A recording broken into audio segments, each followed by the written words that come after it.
we're going to define feminism. Then we're going to talk about the beginning, how men started versus how women started as, hunter-gatherers, the evolution of it, the sexual revolution in the 1960s and first wave feminism, feminism in school, psychology in a gynosexual society, women entering the workforce and the wage gap, do careers make women happy, female consumerism and debt, male sexual strategy versus female sexual strategy, how promiscuity affects women versus men, the myth of equality, power couples, and equal partnerships with women, abortion statistics, which I've argued many times, single fathers versus single mothers, and where do we go from here? So let's start with first defining feminism.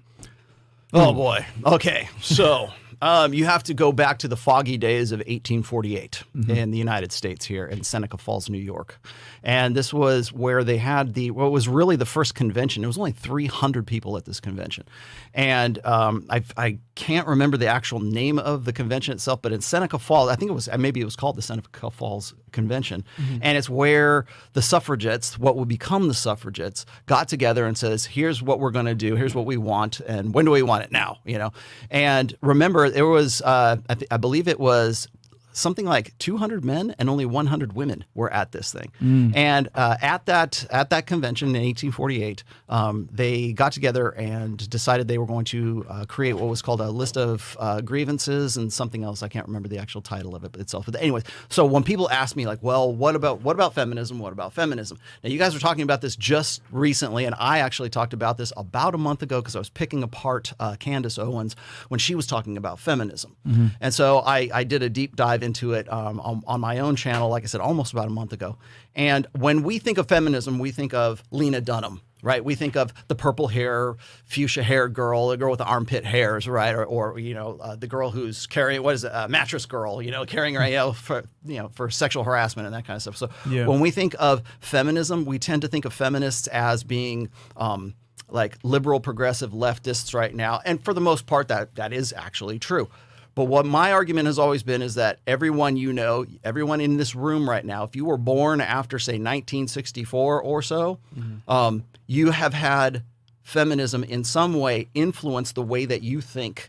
And the reason why we're here collected talking about this kind of stuff is because somewhere along the line, we had an ideal planted into our head. Whether we agreed with it or not is irrelevant. The reason why we think the way we do about intersexual dynamics, or we think that our idealized way of how men and women ought to get together, like equal partnerships or egalitarian relationships, all of that goes back to ostensibly the goals of feminism.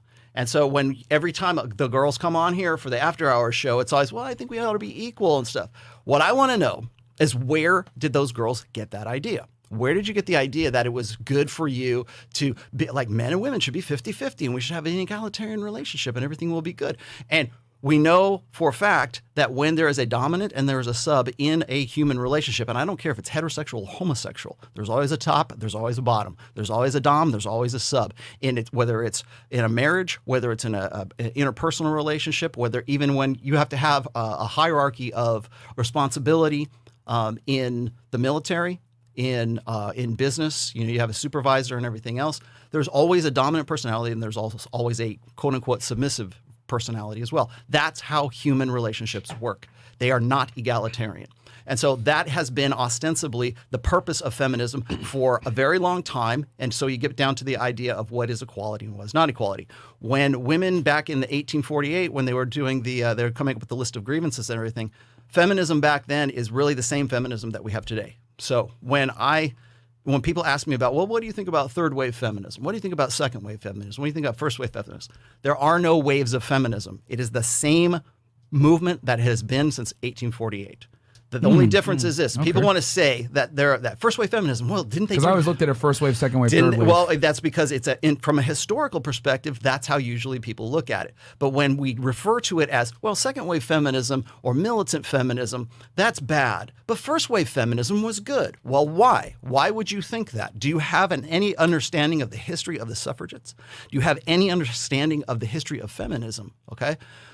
Back in the day, back in like the mid 1800s, all the way up to 1920, when they ratified the 19th Amendment, the suffragettes were seen as terrorists. They were bombing churches. They were planning political assassinations.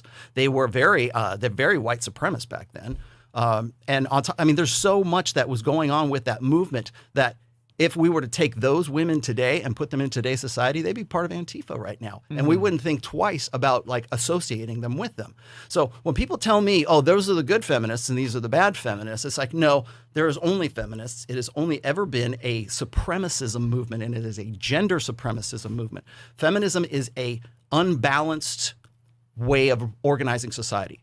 Patriarchy, on the other hand, and people are going to disagree with me on this, patriarchy is a balanced system, okay? Because for men to be in control of society, for men to be in control of the family, for men to be in any way have social authority, that also ideally came with responsibility along with that. So if you were going to be a patriarch, you still had the responsibility to your family, and you still had to pay for your kids, you still had to pay for your wife, you still had to take the responsibility for all the things that were going on in your family, but you had the authority to exercise those responsibilities back then. Now, under feminism, we have removed all of that. We have removed the authority and left 100% responsibility, and you talk about this all the time when I hear you with the girls here. So when we're talking about feminism, it's very important to go back in time and look at the historical roots of feminism back then and to where we are right now, and to see how it has sort of, I'll say undermined, but is endemic of our gynocentric social order today. And that's really the point I'm trying to make here, is that we get to a gynocracy, a gynocentric social order through feminism, through that, almost 100 years now. Because if you went back and said, okay, well, we'll start it at 1920 when they got the right to vote, it's been 101 years. Yeah.